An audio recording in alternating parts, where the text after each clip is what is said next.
will soon be 40 years since South Wales and much of the west of England was Great Western country. To some people, it always will be.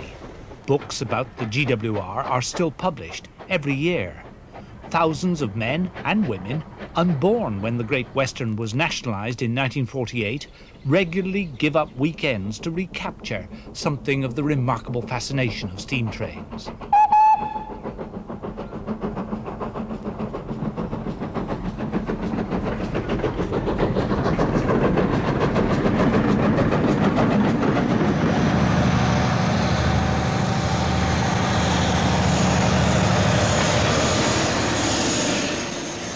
Today's diesel-engined high-speed trains, the HSTs, are not made at Swindon. But almost everything that moved on the GWR was. Now, Swindon has closed, all except a small part of what was once one of the world's largest railway works. In the spring of 1985, 2,300 men and women still worked here. And in the week before the announcement of the shutdown, I was trying to find out what the spirit of the Great Western meant to them.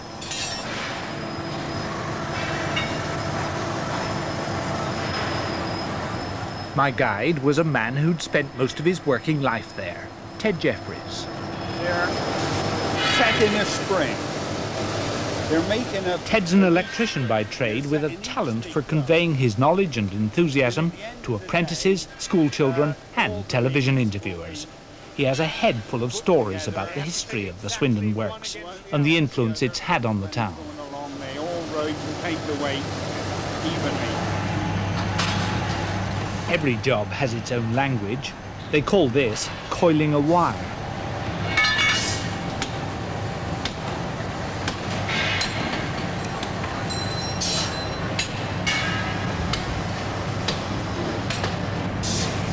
There's a well-defined pecking order here. Coiling wire ranks well down the list. It's a trade that's not apprentice-fed. Any man can, providing he's got the physical stamina and common sense. But he's doing it in much the same way as his father might have done it. The same way as it was done 100 years ago. There's no machine into that, it's purely by hand. It's a real old-fashioned craft. Yeah. They've had just 2 minutes in which to make their spring before the metal cools. Now it's tempered in oil. At the end of the day, it's to how he hardens it, how it's tempered, how he sets it, is to whether the tea stays in the cup or it lands up in the saucer. It's just as simple as that. It's thirsty, exhausting work. 2 gallons of drink every shift, plus salt tablets, are traditional remedies.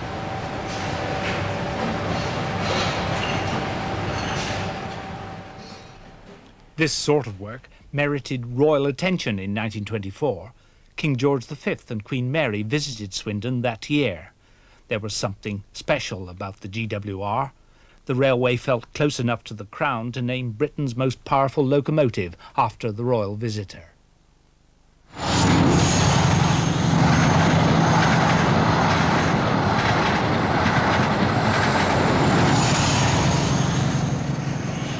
And this was built in the shop here, Ted? This one was built and it's got its own stable at the far end of the shop.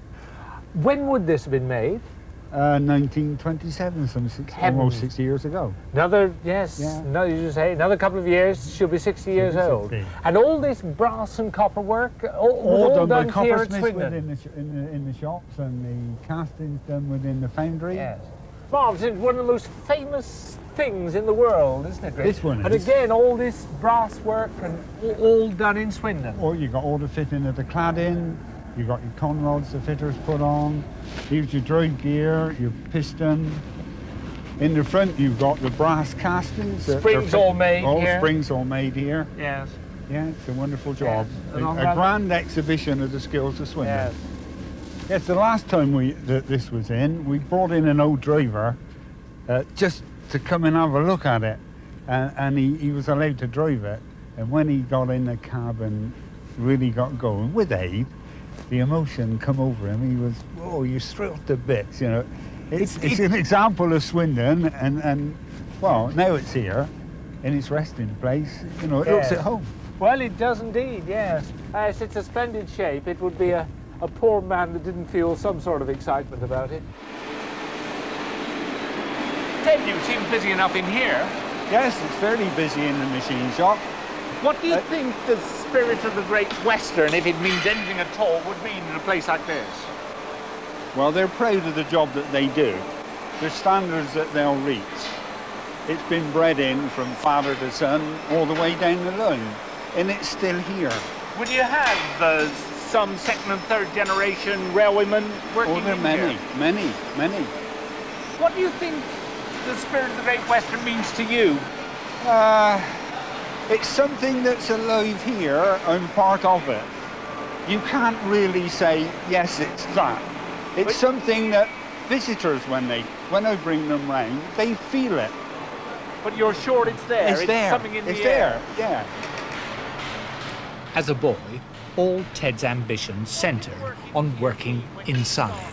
I mean, was there a special sense of being a part in Swindon? Oh yes. For me anyway, with a railway background but unable to get in at the start, I was all my life looking forward to the day when I started working in the railway. In today's meritocracy, the notion that able men should want nothing more than to spend a working life in railway workshops is hard to credit. But for Les Axby's generation, that's the way it was. It was the only thing you expected out of life, really, that you were going to go inside, as it was known in Swindon in those days. You either worked inside, or there was very little else that you could work at, to be truthful. You either worked inside, and your dad worked inside, and if your father worked inside, well, then you were virtually expected to follow him. I mean, was there a real pecking order? Oh yes, definitely that. Right through the piece, right from Mr. Hawksworth at the top. He was the chief mechanical engineer. That's it. Right down to the foreman that we had, Mr. Millard. When he walked out of the office and it was time to go home, then he walked through the length of the shop, and we all stood at the end of the Travisser roads and didn't move out of the bay until Mr. Millard and his under-foreman had walked the length of the shop, and you followed on like, well, like Pied Piper following the... Do you remember them as good old days? They were good old days, oh yes. The shop was full of characters, oh yes, they were. But it can't have been all good. I mean, they were very powerful and people could be presumably sacked and so on. Oh yes, they were very severe people to work for, but also they had the same outlook, really, that Honda have got today, when they look after you from the time you start working for them until the days, if you behave yourself, well then you finished your days with them. I've still got my indentures, and I suppose there aren't many of us left in here now that have them signed by Mr. Hawksworth, who was the CME, the Chief Mechanical Engineer. Did you meet him? Never, no. Saw him, yes. Meet him, never. No. Don't they talk about men having GWR stamped on their backside? Oh, you sound as though you're one. Well, you could well be right, yeah. Yeah, you could well be right. In Les Axby's opinion, Swindon could make and repair just about anything, from a railway engine to a rope splice. The Great Western didn't only run a railway. It ran docks, harbours and ships as well. And that meant lots of rope. Swindon could still maintain it in good order. It's a skill British Rail now seems willing to lose. What's this? This is our chain testing house. Any form of lifting gear, even jacks, we test. It's very old, dates back to 1874, and it was priced at £170. And still works? And still works. But the expert, I'd like you to meet the expert. This is Bill Watkins. He can tell you more about this than what I can. How long have you worked in here? I actually worked in the test. I've been associated with the test house now since 1954, so you can safely say around about the 30-year mark. Now, you still use this piece of testing equipment. How often? This is used now with 3 days a week. We use it for testing material, testing chains, wire ropes, all the various items of lifting equipment that are used. Couldn't we do it better with some other piece of equipment now? I don't think you could do it better. The machine is accurate down to 100 weight, to close on 100 ton, although we haven't put 100 ton on it for a considerable period of time now. But I don't think a present-day appliance, a dynamometer or anything like that would be more efficient. And 170 pounds 111 years ago. Pretty good value for money. I should say so, wouldn't you?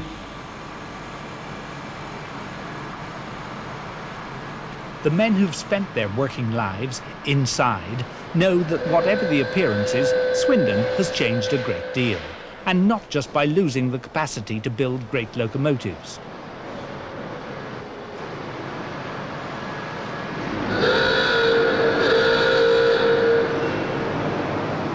This is the A shop, once the heart of Swindon, the erecting shop where those great locomotives were assembled.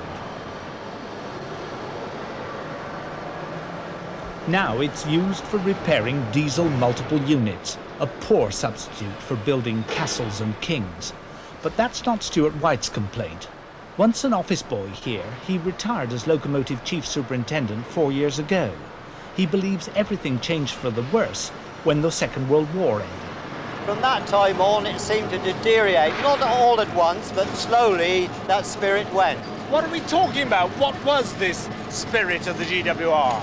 Well, we were a family, and when I say that, I mean it in the full sense of the word.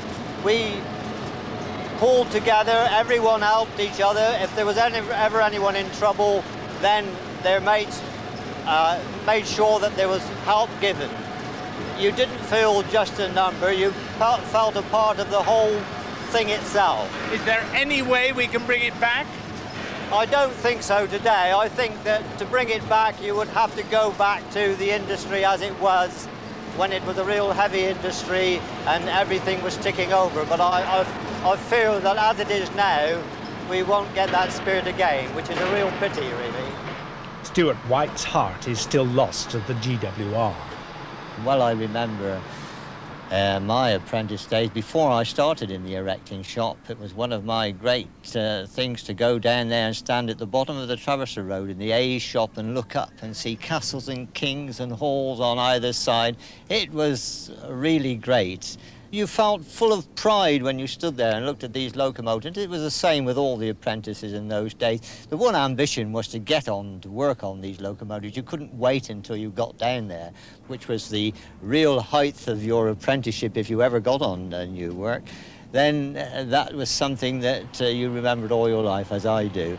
It was a really marvellous experience, and that part of it, the erecting shop, was probably the most vivid memories I've got of the old Great Western Railway. I often think of it now, especially since I've been retired. It was not an easy life in those days. No one pretends it was, but it was something that you can remember with pride. Nationalisation at first changed very little. Swindon still built for steam, though now to standard British Railways designs. One of these became the very last to be built anywhere for British Rail. It was named in March 1960 the Evening Star. I remember going and seeing her pulled out on that auspicious occasion with sort of mixed feelings, because to me, it wasn't a Great Western locomotive. It was a standardised locomotive after nationalisation with a lot of pipes running down the outside and an untidy-looking thing, in my opinion. There was the pathos, of course, that it was the last steam loco going out, but I didn't feel it as much as if it had been the last king or castle or hall or something of the Great Western itself. When the diesels came in, Swindon managed to keep its own stamp upon them, but they were very impersonal. They had no life in them, really. The steam loco breathed, it gave forth steam and smoke. You looked at a diesel locomotive, you got in and you started it up and it chugged away, but it didn't mean anything. It was lifeless.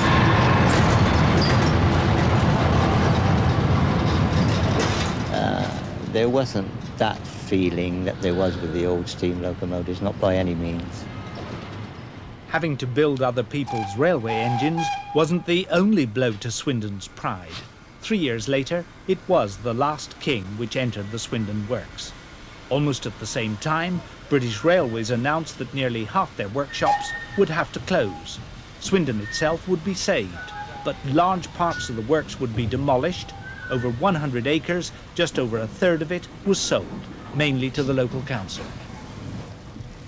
The real power now was with the politicians and a British Railways board that was closer to Derby and Crewe than to Swindon.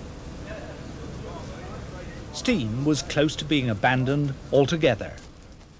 Then, in May 1963, came the reshaping of the railways, the famous Beeching Report. Dr. Richard Beeching, a professional manager recruited from ICI to the British Railways Board, had been told to find ways of running the industry at a profit.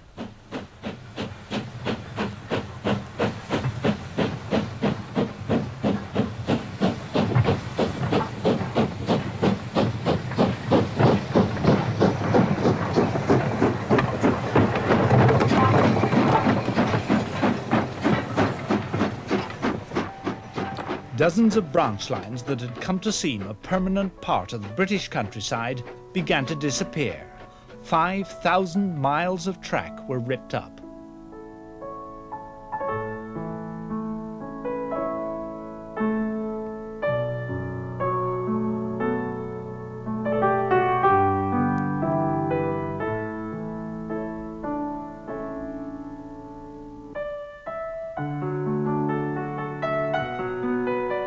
More and more freight traffic moved to the roads. 2,000 stations were closed. Some of the lines had never begun to fulfill the over-enthusiastic claims their Victorian promoters had made for them. Many a landowner in Brunel's day had bitterly resisted their construction, but their end was widely mourned. 70,000 jobs went with them.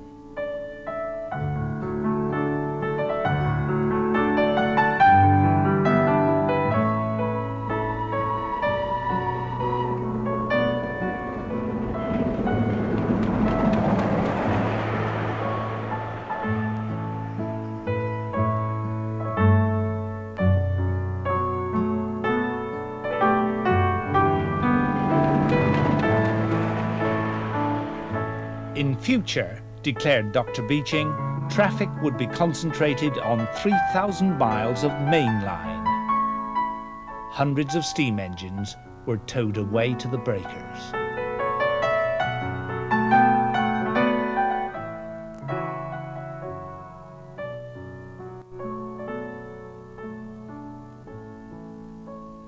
Over the next 20 years, there was often talk that Swindon Works would have to close.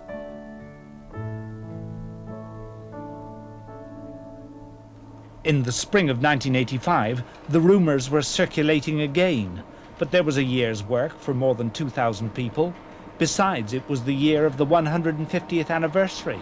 Swindon had a central role in the celebrations. A great exhibition was planned. Not the time, surely, to announce the end. But the reports that closure was coming persisted in the days we were filming. What did the shop stewards in the foundry think? The men are just thinking it's another close down rumour. They're not really taking it that seriously, so there's not a lot of action going on. A lot of them are thinking, great, it's closing down, we can get out. But there are a hell of a lot of people in here who want to stay in here.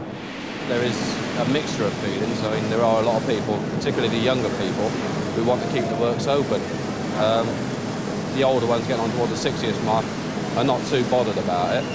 But then, you know, we would dearly love to see it stay open. We fought for it and we intend fighting and carry on fighting.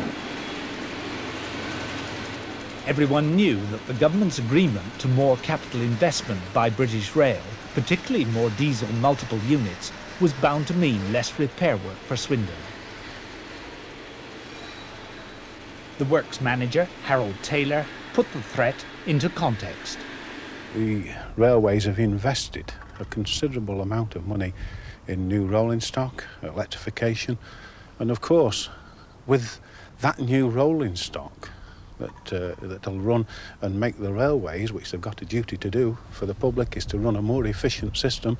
That, by the very fact that it's all new, it's new rolling stock, it needs less maintenance. Unfortunately, from Swindon's point of view, that's the position that we find ourselves in. Preparations for the exhibition went ahead. There was to be a great gathering of steam locomotives, visitors by the hundred from the United States, even from Japan. Ted Jeffries explained what would happen. This will be emptied. It's on the point of evacuation now, where they're going to clear it out. All these be cleared away? Everything for this 150th anniversary. This is where they'll house all the steam engines, the railway armour bits, yeah. And then what will happen after that? Well, when it's all over... The exhibition? They say they're going to take it away, but I think it'll be a crying shame to take it away, because it'll be a living museum. It would be. You think it would be much better used in that way? If they could keep it as a working museum, it's here forever. Yeah. Great Western in Swindon will live on. 4 days later, the announcement came. Dismissal notices would go out in October. The works would be shut by March 1986.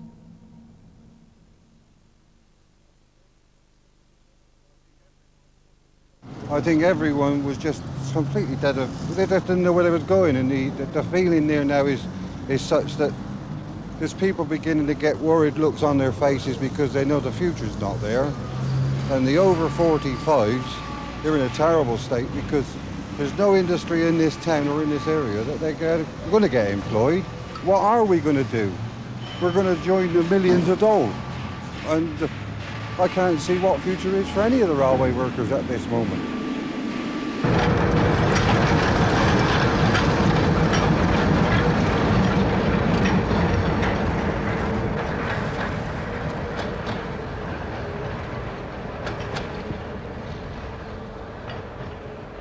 The chairman of the Works Union Committee, Graham Humphreys, had his own ideas. The way to fight this is with logic, and the logic is the work's there, it needs to be done, the company's being run down, but eventually in the short term, and I mean short term, for 3-4 years, they're going to have to be a reappraisal of the situation of railways in this country and upgrade it. They're doing it everywhere else in Europe. And if we had the right input from the government, we would probably be able to make this a very viable concern if we were allowed to. We're not even allowed to compete.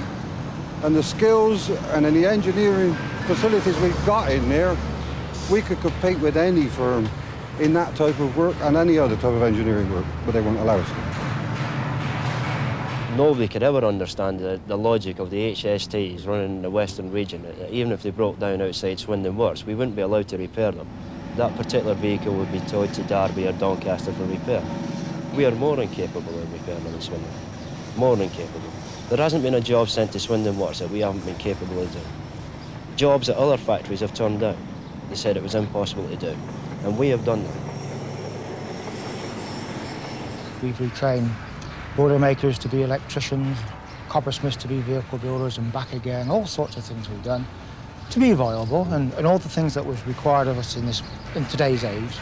I would have thought that Swindon Works was probably the epitome of what any Tory government was looking for. We was flexible, skillful, we could meet any task, any job. We was prepared to do anything, tackle anything. And I would have thought that under those circumstances that we had a good future. What they're saying in Swindon to us, the cheek they got to say, you're a good works, you're a flexible work, but we're going to sacrifice you for the corporate good. Now, I don't think that's acceptable to sacrifice the town's heritage and all the things that go with that, the feeling in the town. This just isn't on, it's not the way to run a business.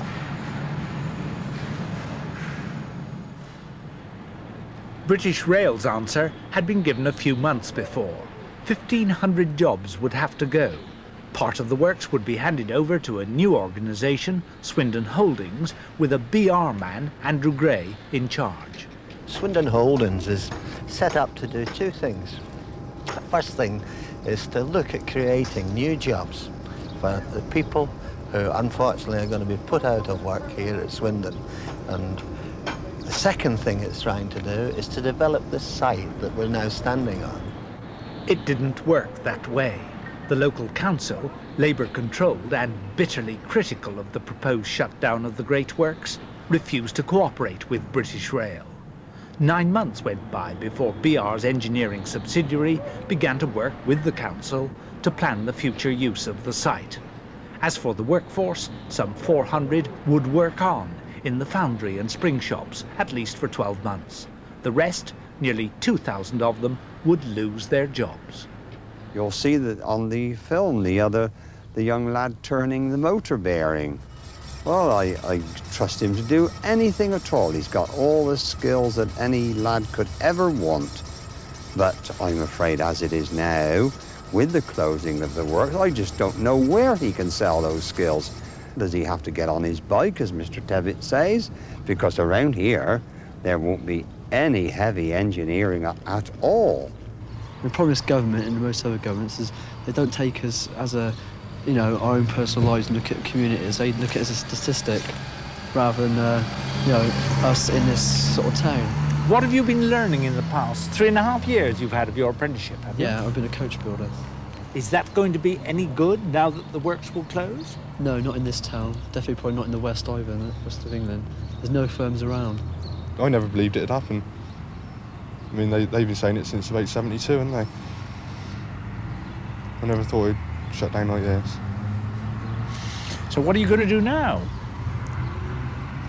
Just sit and hope that there's some jobs come up for coppersmiths. I mean, it is a good, sound, solid apprenticeship. I mean, anybody who's been through the works can tell you that. It's a good basis for life, really, apprenticeship you're getting here. But it's been wasted to the extent that we'll never be able to use it again. It's a waste. Most of the other blokes in this factory, the trades that never be passed down from generation to generation ever again. That's the sick thing about it.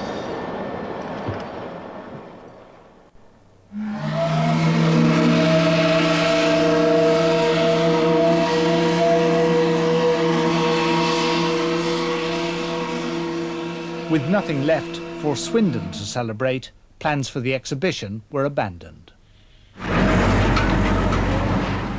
This country's wealth is its people. The people of this country own everything. What's happening now is a few people in power are robbing the country of its own natural heritage, whether it's in oil, coal, railways, national health, everything. It can't go on. It will be changed. It's got to be changed within the next few years. Otherwise, this country will never recover.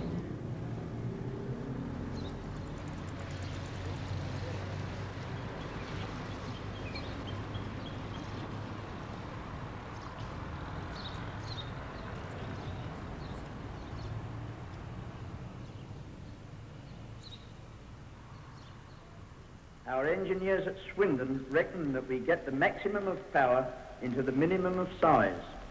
I am sure that my engine is the best of the 30 engines of the King class. This engine was not manufactured, she was built. Beautiful fittings, and whatever the speed, she never rides rough.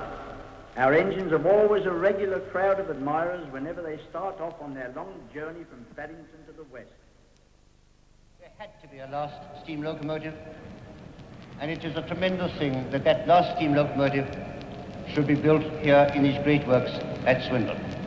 And I like to think that we shall remember Gooch and Dean and Churchward and Collett and all the wonderful craftsmen of Swindon who through so many decades have backed up their leaders and given us such a fine fleet of locomotives.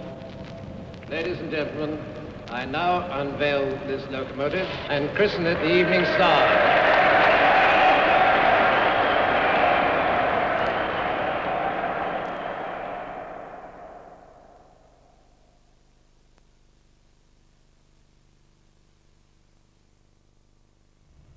Since that programme was made, the Swindon works have been sold to a private developer.